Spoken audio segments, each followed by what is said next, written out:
हमारे YouTube channel सतलोक TV 1008 को like subscribe करें। सत साहेब जय बंदी छोड़। परमात्मा से प्राप्त ज्ञान लिया। उनमें से अब्राहिम सुल्तान अधम भी एक महापुरुष हैं। अब्राहिम सुल्तान अधम ये कौन थे? एक बल्ख नाम का शहर है, बल्ख बुखारा, इराक के अंदर। और वहां का एक अब्राहिम सुल्तान अधम नाम का एक मुसलमान बादशाह था।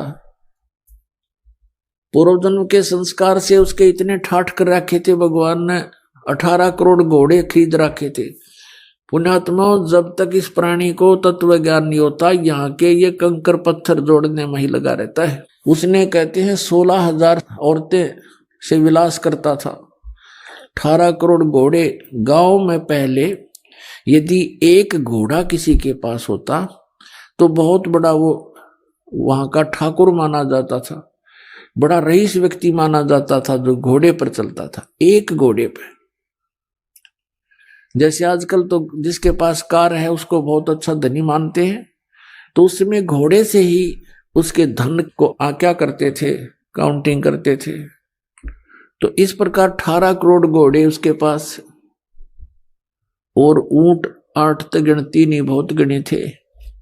कहने का भाव यह है कि सर्वसंपन्न राजा था, लेकिन पिछले संस्कार भी साथ होते हैं।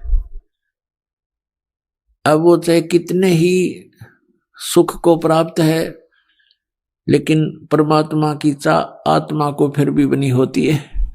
एक दिन वो सो रहा था ऊपर अपने महल की छत पर, गर्मियों के दिन मौसम था। परमात्मा कहते हैं सोचल सीधर मैं करूं अपने जन के काज। तो वहां कहीं पड़ोस में थोड़ी सी दूरी पर एक सत्संग हो रहा था। आप आरती, आप साजे, आप किंगर, आप बाजे, आप ताल झां जनकारा, आप नचाप देखण आ रहा। आप साधु संत बनकर उस राजा के महल से थोड़ी सी दूरी पर किसी गरीब के घर पर सत्संग कर रहे थे, ऊंची ऊंची आवाज में सुना सुना कर। और बात तेरे काम न आवे, संतों शरण लाग रे, के सोवे गफलत में बंदे, जाग जाग नर जाग रे, जाग जाग नर जाग रे। और बात तेरे काम न आवे, संतों शरण लाग रे, के सोवे गफलत में बंदे, जाग जाग नर जाग रे, जाग जाग नर जाग रे। तन सरायम जीव मुसाफिर, करता रहे दिमाग रे, तन सरायम जीव मुसाफिर, करता रहे दिमाग रे। रात बसेरा कर ले डेरा, चले सवेरा त्याग रे, चले सवेरा त्याग रे। और बात तेरे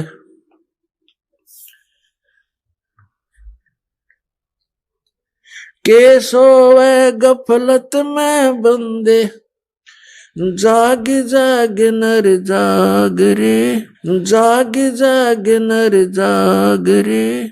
इस तन सरायम जीव मुसाफिर, करता रहे दिमाग रे। इस तन सरायम जीव मुसाफिर, करता रहे दिमाग रे। रात बसेरा कर ले डेरा, चले सवेरा त्याग रे, चले सवेरा त्याग रे। और बात तेरे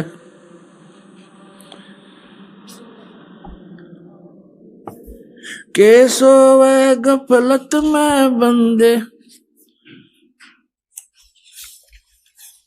जाग जाग नर जाग रे।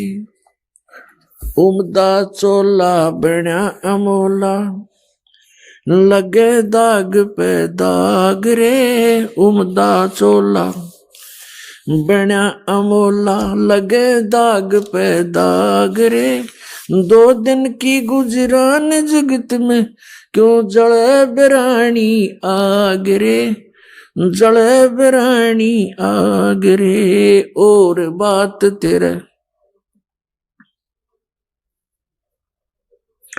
के सोवे गफलत में बंदे जाग जाग नर जाग रे जाग जाग नर जाग रे। अर सुमरे सो हंस कवावे ये कमी क्रोधी कागरे। अर सुमरे सो हंस कवावे कमी क्रोधी कागरे।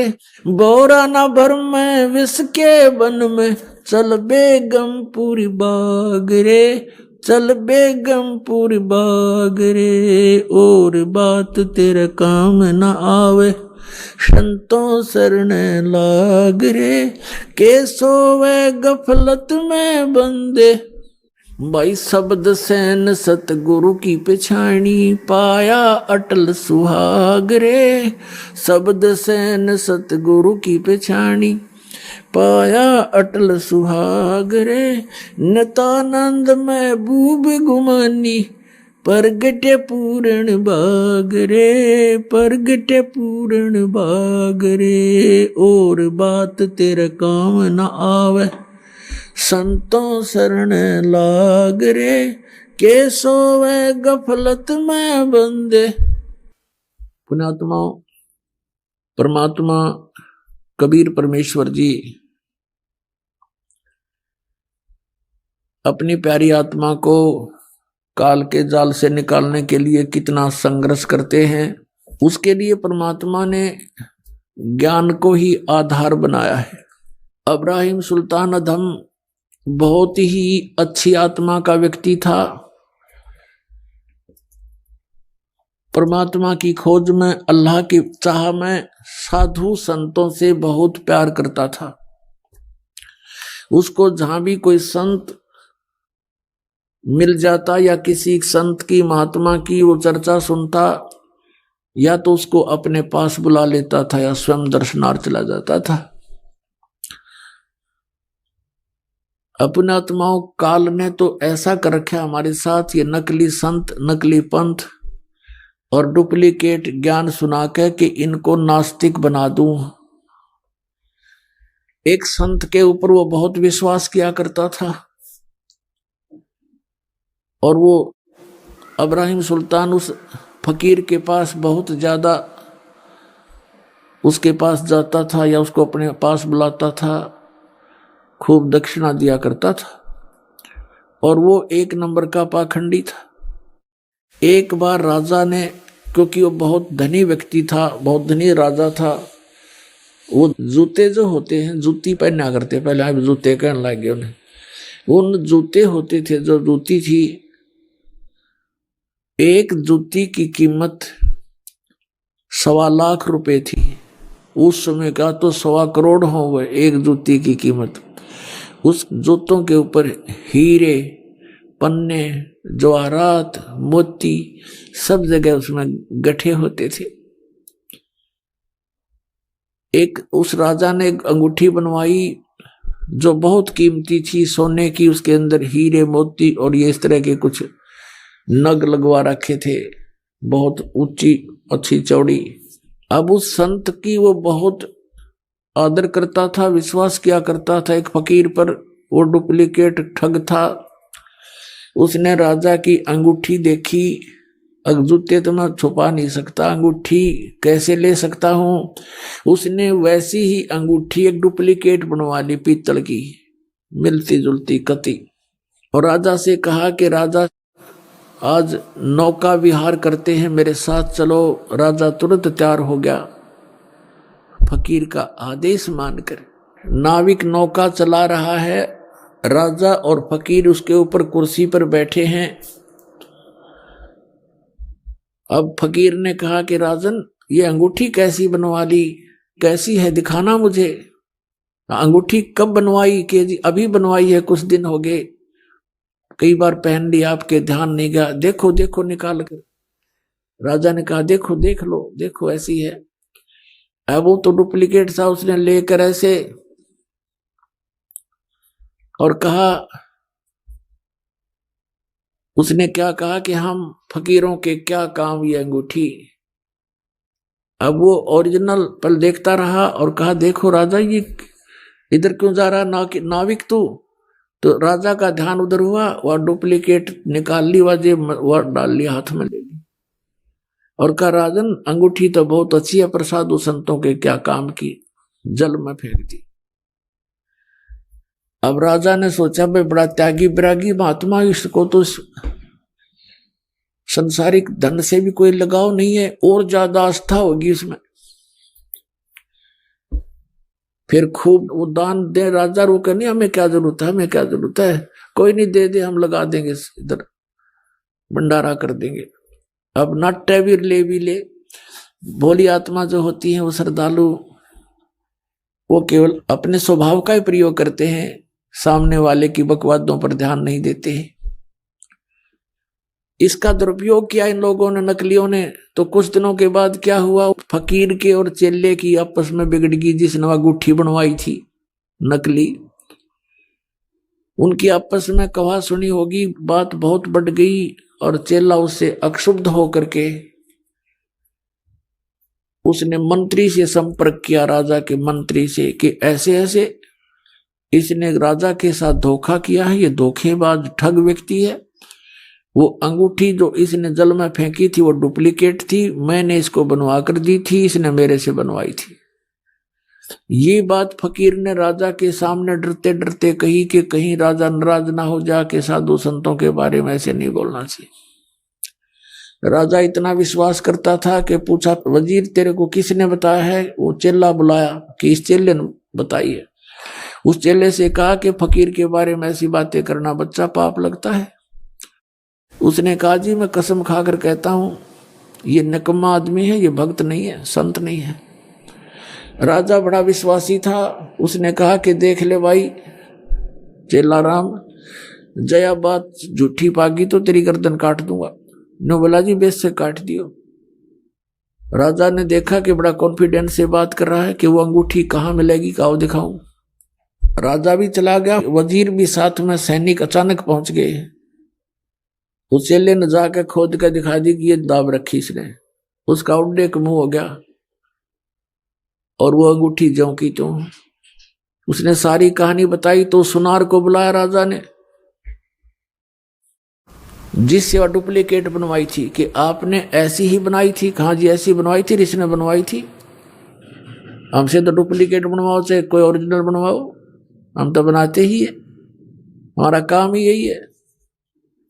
तो उस दिन के बाद राजा नास्तिक हो गया और कहा कि जो भी कोई संत कहीं दिखाई दे उनको पकड़ कर लाओ मेरे पास।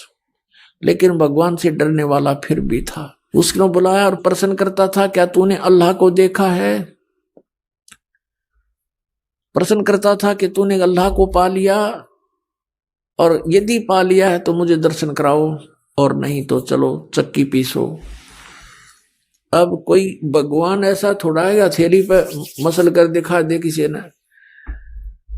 अब वो कोई उसका उत्तर किसी के पास था नहीं। सभी साधु संत उसकी जितने भी क्षेत्र में थे सबको जेल में ठोक दिया और कहता चक्की पीसो। पहले चक्की पीसन की सजा दिया करते थे, क्योंकि सेना का आटा हो जाता और पशु जो घोड़े गाड़े रखे रहते उनका दाना दूना दलवा लेते उनसे। अब उसी उद्देश्य से परमात्मा ने वहां रात को जाकर सत्संग किया तो राजा की आंखें खुल गई। पहले तो ध्यान से सुना, क्योंकि आत्मा का आहार भगवान की चर्चा होती है। आत्मा कसक होगी परमात्मा की वाणी से कि भगवान तो पाना ही चाहिए, इसके बिना तो गुजारा कति नहीं। और बात तेरा काम नहीं आवे, संतों शरण लाग रे, केस हुआ गफलत में बंदे जाग जाग नर जाग रे। इस तनसरा में जीव मुसाफिर करता रहे दिमाग रे, रात बसेरा कर ले डेरा चले सुबेरा त्याग रे। उमदा चोला बना अनमोला लगे दाग पे दाग रे, 2 दिन की गुजरान जगत में क्यों जले बिरानी आग रे। कुब्द कांचड़ी चढ़गी चित पे तू हो रहा मनुष्य नाग रे, और सूझे नहीं सजन सुख सागर बिना प्रेम बैराग रे। हर सुमरे सो हंस कहावे कामी क्रोधी काग रे, भोरा ना भरम में इस विष के बन में चल बेगमपुर भाग रे। शब्द सैन सतगुरु की पहचानी पाया अटल सुहाग रे, नतानंद महबूब गुमानी प्रगटे पूर्ण भाग रे। वैसे तो ये कबीर साहब की वाणी है, इन्होंने नकलियां ना अपनी टेक ला रखी है।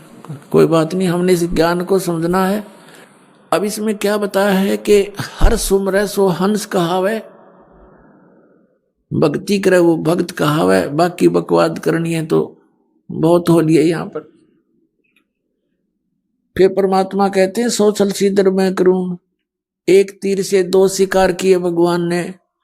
एक तो उन साधु संत जो दुखी हो रहे थे, रो रहे थे, हाथों में छाले पड़ गए, और कहे भगवान अच्छे फंसे पालिक तेरे नाम पर दुखी दुख।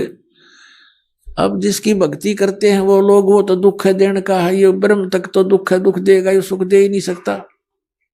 ये तो खुद कहता है गीता जी अध्याय नंबर 8 के श्लोक नंबर 7 में कि अर्जुन तो युद्ध भी कर मेरा सिमरन भी कर, शांति नहीं हो सकती। 18वें अध्याय के 62वें श्लोक में कहा है गीता ज्ञानदाता ने, यदि तूने परम शांति और सनातन परम धाम चाहिए तो उसकी शरण में जा, उसके लिए संतों की खोज कर। तो इस बात का सबको मालूम है कि संतों से ही बात बनेगी। जैसे कुरान शरीफ सूरत फुरकानी 25 आयत नंबर 52 से 59 में यही स्पष्ट किया है कि कबीर नामक पूर्ण परमात्मा है। उस परमात्मा ने 6 दिन में सृष्टि रची, 7वें दिन तख्त पर जा बैठा। उसकी खबर किसी बाखबर से पूछ देखो, यानी संतों से पूछो। गीता ज्ञानदाता भी इस बात से अपरिचित है कि वो कौन है परम शक्ति और क्या उसकी वे ऑफ वर्शिप है, और कुरान शरीफ का ज्ञानदाता भी इस बात से अनभिज है वो पूर्ण परमात्मा कौन है, उसकी कैसे प्राप्ति होती है, उसके लिए संतों के ही तरफ संकेत है। इसलिए सभी जितने भी साधक हैं संतों की ही तलाश में फिरते हैं। फिर संत काल ने अगर डुप्लीकेट नरे बना रखे बिना गिनती के, तो वो आत्मा तो किसी की भी साधना कर रहा है, लेकिन है तो कबीर परमात्मा के बच्चे में। अब उनका दुख तो उन्हीं को दुखी करता है। अब वहां रात्रि के समय उसकी आंखें खुल गई, भंग हुई, सत्संग सुना, लेकिन उसका वो बात याद आ गई कि सब डुप्लीकेट है, ये सब दुनिया को ठगते फिरते हैं। सुबह आदेश दे दिया अपने पहरेदारों को, जाओ उनको बुला कर लाओ और श्रद्धा से कहना कि आपको राजा बुला रहे हैं। अब सैनिकों ने जाकर कहा कि महात्माओं आपको सुबह राजा ने याद किया है। अब फिर उन साधु संतों को पता चला कि राजा तो बड़ा भयंकर है, जेल में डाल देता है। तो वहां पर गए, राजा ने पूछा भी क्या तुमने परमात्मा पा लिया? यदि तुमने परमात्मा पाया है तो मुझे दिखाओ, और नहीं तो जाओ चक्की पीसो। अब परमात्मा कहते हैं सोचल सीधर मैं करूं अपने जन के काज, आप आरती आप पे साजे, आप पे किंगर आप पे बाजे, आप पे ताल झां झनकारा, आप नचा आप देखण आ रहा। अब सारी व्यवस्था परमात्मा ने करवाई, वहां पर साधु संत भेजे, उनको पता नहीं था कि ऐसा नालायक राजा है। तो एक संत ने कहा कि महाराज जी के हे राजन, कुछ दूध मंगाइए, 1 गिलास दूध। वो दूध मंगा दिया, रख लो। और वो संत उस दूध में उंगली डालर ऐसे देख रहा है।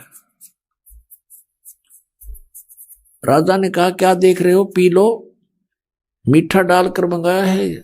उस संत ने कहा कि महाराज हमने सुना है कि दूध में घी होता है, पर आपके दूध में घी नहीं है। तो राजा ने कहा कि भले आदमी, तुझे ये नहीं मालूम कि दूध से घी कैसे बनता है? सुन मैं बताता हूँ। इसको गर्म करके ठंडा किया जाता है, फिर इसको जामन लगाया जाता है, दही बनती है, और दही को फिर रिड़का जाता है, बिलोया जाता है, मंथन किया जाता है, और तब मक्खन बनता है। फिर ता करके गर्म करके इसका सब मैल निकाल कर शुद्ध घी बनता है, समझे? ऐसे घी बनता है, ऐसे थोड़ा दिखाई देता है दूध में घी। तब उस संत ने कहा जी जैसे दूध से घी प्राप्त करने की एक विधि है, मेथड है, इसी प्रकार परमात्मा को देखने की एक विधि है, वो हम बताएंगे, आप कीजिए। राजा कहने लगा ज्यादा बात मत बनाओ, इस तरह की विधि बताने वाले मुझे बहुत मिल लिए, जाओ जेल में। अब वो सुनने को तैयार नहीं, वो भी ठोक दिए जेल में। अब परमात्मा कहते हैं अब काल ने तो हमें नास्तिक बनाना था, बना दिया, अब और क्या ज्ञान दे उसको इससे आगे के भी। जैसे दूध से घी निकालने की विधि है, ऐसे ही परमात्मा पाने का एक मेथड है, आप ऐसे कीजिए। नहीं मान्या तो फिर कौन सी विधि अपनाई परमात्मा ने? हम कारवान हो आए, मैलों पे ऊंट बताए। परमात्मा कहते हैं हम एक ऊंटों वाले कारवान बन के आगे, जैसे राजस्थान रेगिस्तान के अंदर ये ऊंट पालते हैं लोग, तो उस तरह का एक रूप बना लिया भगवान ने। उस तरह का रूप बना करके एक जैसे ऊंटों वाले होते हैं, और छत पर रात्रि के समय छत पर चढ़ गए ऊपर। अच्छा बड़ा, जैसे राजस्थान से आते हैं व्यक्ति, ऐसे बड़ा था, इतना बड़ा तो उसका साफा, अच्छी नीचे नोक वाली जूतियां, ऐसे लांडी सी धोती, ऐसा ही वेशभूषा जैसे राजस्थान के लोग पहना करते थे पहले। और ऊपर छत पर जाकर लठ लेकर ऊपर सतलोक से चलकर आए परमात्मा, छत पर उतर गए और वहां छत पर लाठी की खोद मारे, खुड़का करें। तो राजा की आंखें खुली और नौकरों से कहा कि कौन कमबख्त है ऊपर, मेरी नींद खराब कर दी, लाओ उसको पकड़ के नीचे। अब नीचे ले आए पकड़ के। राजा ने पूछा भी कौन है तू? अब परमात्मा ने कहा भी मैं ऊंट वाला हूं, ऊंट रखे थे मैंने, बहुत घने ऊंट है मेरे पास, और उनमें से मेरा एक ऊंट गुम हो गया, उसको खोज रहा हूं। मैंने सोचा तेरी छात पर चढ़ गया हो कदे मेरा ऊंट, इसलिए ऊपर ऊंट ढूंढ रहा हूं, खोज रहा हूं।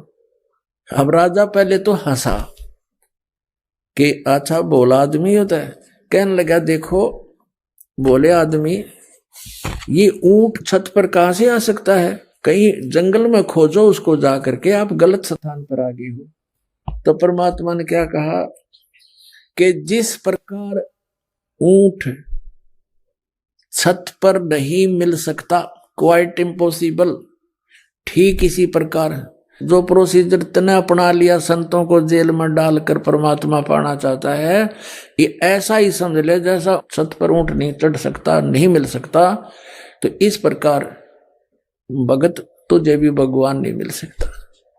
न्यू कह के अंतर ध्यान हो गए, सामने से दिखाई नहीं दिए तो एकदम चक्कर आ गया उस राजा ने और बेहोश हो गया।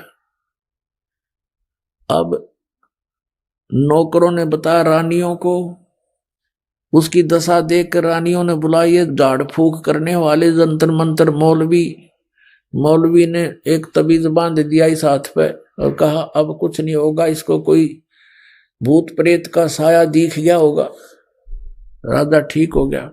उधर से वो परमात्मा कहां पहुंचे, जहां पर वो संत कैद कर रखे थे जेल में, और जाकर कहा सिपाहियों से कि भाई सिपाहियों तुम्हारे राजा ने मुझे भी यहां भेज दिया, मुझे भी कैद कर लो। अब सिपाही बोले बड़ा भगत आदमी था, पाया गया महात्मा दिखा था, मैं जरूर भेजा होगा महात्मा का, तो खोजते फिरे थे वैसे पाई, अच्छा हो गया हमने खोजना ना पड़े। और पकड़ के बाहर अंदर कर दिया परमात्मा जेल में, चल बहुत अच्छा हो गया, तो किता गया यहाँ से हमने मरवा होगा। तो अंदर जाकर के परमात्मा ने देखा कि वो सारे चक्की पीस रहे, बेचारे रो रहे, चक्की पीस रहे, रो रहे, ना पीसे तो डंडे मारे। परमात्मा बोले भाई डट जाओ, चक्की पीसनी हो, रुको अब बंद करो थोड़ी देर इसने। अब वो देखे सिपाही भी खड़े कि भाई क्या कह रहा है। कहने लगा भाई सिपाहियों एक काम करवा लो हमारे पे, चाहे तो चक्की पिसवा लो और चाहे इसमें तुम ये दाने डलवा लो, एक काम तुम करो एक काम करेंगे। दोनों नहीं होंगे हमारे से। अब सैनिकों ने सोचा कि यो अच्छा उग्रवादी आ गया भाई, क्रांतिकारी, इसने सारे बिगाड़ेगा। तो सिपाही कहने लगे ऐसे करो, तुम चक्की पीसो, हम कनक डालेंगे, इसमें दाने डालेंगे, चने गेहूं। परमात्मा बोले भाई ठीक है, पोजीशन पकड़ो, हो जाओ खड़े एक एक चाकी के पास। वो हो गए सिपाही, देखेंगे अब यू क्या करेंगे, लाइन की रेल बनावांगे। अब तो हम थोड़ा बहुत समय दे देते थे, अब इनको खूब खींच कर लेंगे। उन दृष्टिकोण से वो खड़े हो गए। एक जना 6 जगह 6 चाकियों में डाल सके कणक, फटाफट फटाफट जोड़े भर लिए उन्हें। परमात्मा बोला भाई तुम खड़े हो जाओ, सारे कैदी संत वो खड़े हो गए और एक चक्की का सोटा ला दिया परमात्मा ने। सारी 360 चक्की खकाट उठी नो, आप चाले। अब परमात्मा बोले ले भाई तुम डालने जाइयो और पीछे जाइयो। बंदी छोड़ कबीर साहेब की जय हो।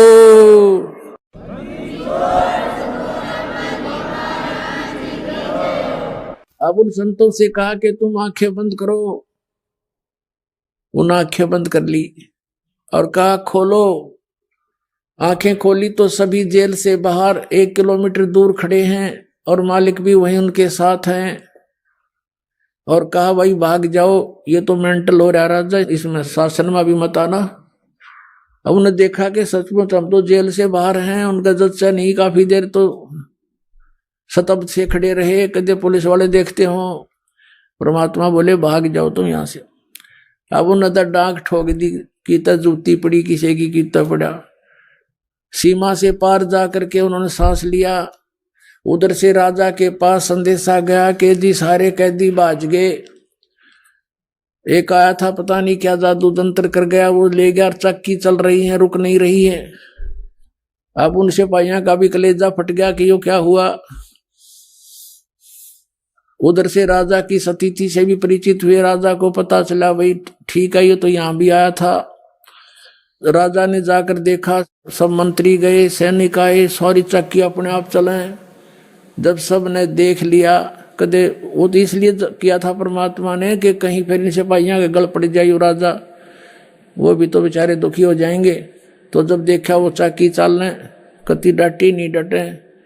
तब राजा ने कहा भाई ये तो मेरे पास भी आया था, वही यहाँ आ गया और सबको ले गया, सबको ले गया।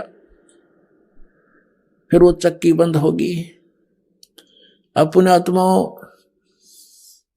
कुछ दिन के बाद परमात्मा ने क्या किया, एक मुसाफिर रूप बनाकर, यात्री रूप बना करके, पहले पैदल चला करते थे, अपना रास्ते के कपड़े वपड़े साथ रखते थे और रास्ते में जा करके धर्मशालाओं में सराय बोला करते थे उनको, सराय धर्मशाला, उसमें रात्रि व्यतीत करके सुबह चल पड़ते थे।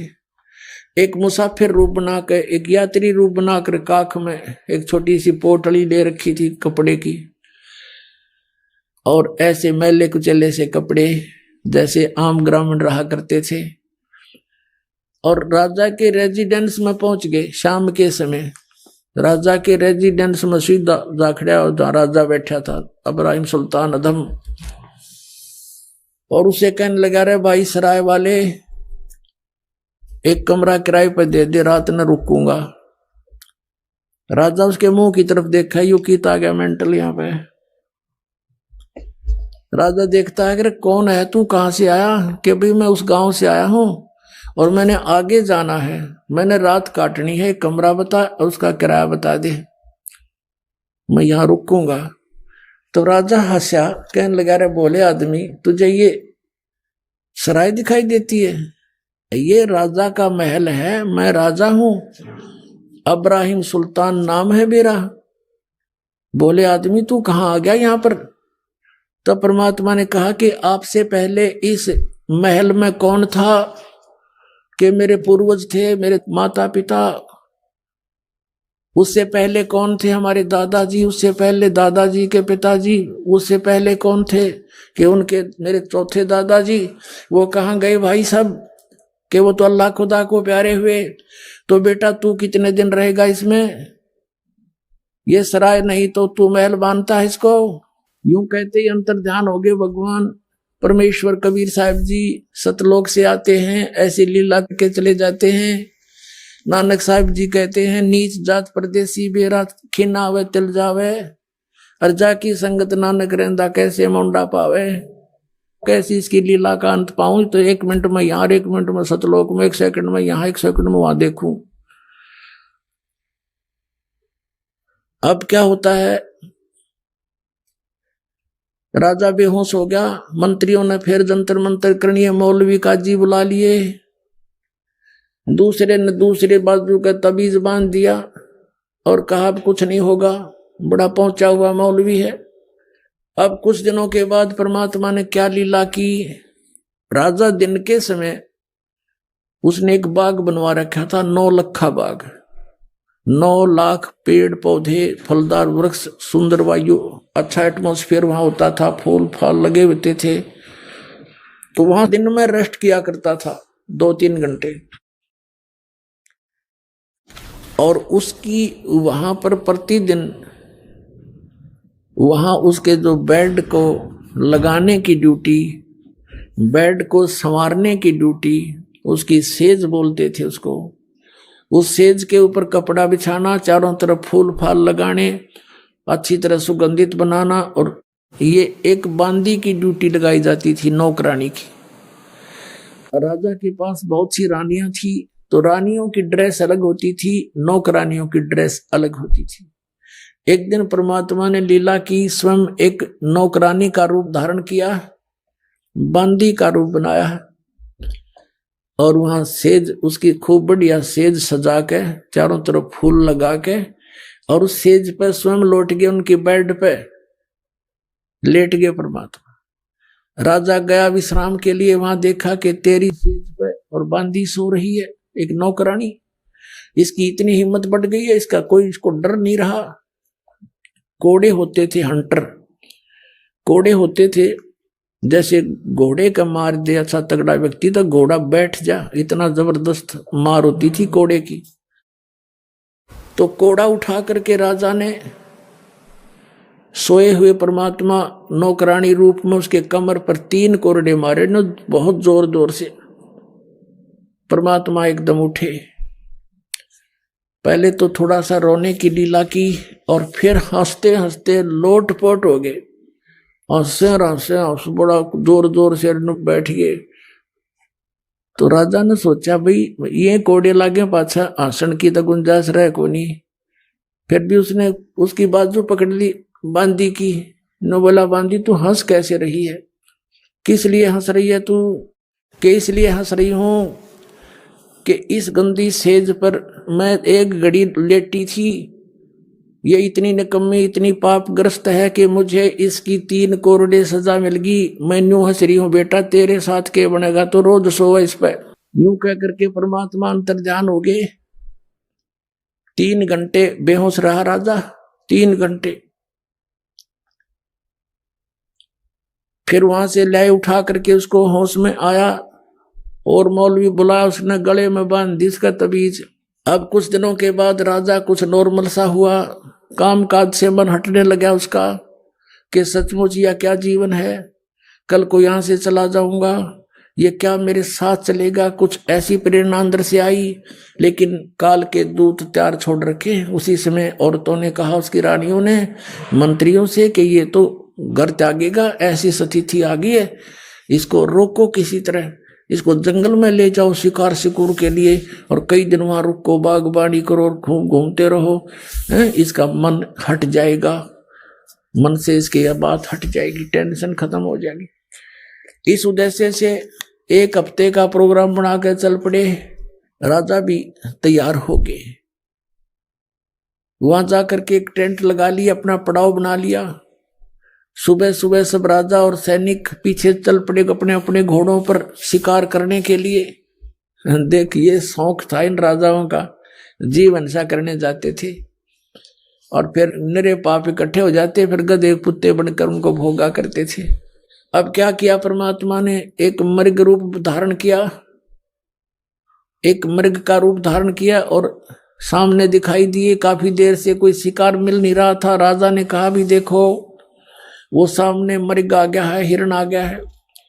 और ये हाथ से जाना नहीं चाहिए, नहीं तो अपनी बेइज्जती हो जाएगी, वापस नहीं जा सकेंगे हम, शिकार नहीं मिला तो। और जिसके पास से ये निकल गया उसकी खबर नहीं है, खैर नहीं है, उसकी खबर लूंगा। इब्राहिम सुल्तान अधम राजा के घोड़े के नीचे से मृग निकल गया। अब नूकन जोगा नहीं तेरे पास से गया है। अब खिसियानी बिल्ली की तरह उसके पीछे घोड़ा लगा दिया, बहुत स्पीड से। राजा अकेला बहुत दूर निकल गया था, सैनिक कहीं और रह गए थे, नहीं जा सके उसके वहां तक। तो उसकी ऐसी स्थिति होगी जैसे घंटा जल ना मिला तो मर जाऊंगा आध घंटे में। इधर उधर जल खोजने लगा, या अल्लाह हे भगवान आज मेरी जान बचा। पुणात्मा ये आत्मा जब रोती है भगवान को तो परमात्मा अपने बच्चे के लिए तुरंत आता है, यदि उसके पुण्य पिछले ठीक हैं। उस पुण्य के आधार से तीनों लोकों में प्रवेश करके सबका धारण पोषण वही परमात्मा करता है, कबीर साहब ही करते हैं, अल्लाह अकबर ही करते। अब क्या रचना रची परमात्मा ने, थोड़ी सी दूरी पर एक सुंदर बगीची, उसमें फलदार वृक्ष, बहुत सुंदर फल से लदपद वृक्ष, और एक तालाब छोटा सा बनाया, एक कुआं बनाया, और एक झोपड़ी, एक हट बनाई अपनी शक्ति से, और 3 कुत्ते लेकर, 3 कुत्ते सुंदर वाले बढ़िया बढ़िया से बेलों से बांध रखे, तीनों कुत्ते।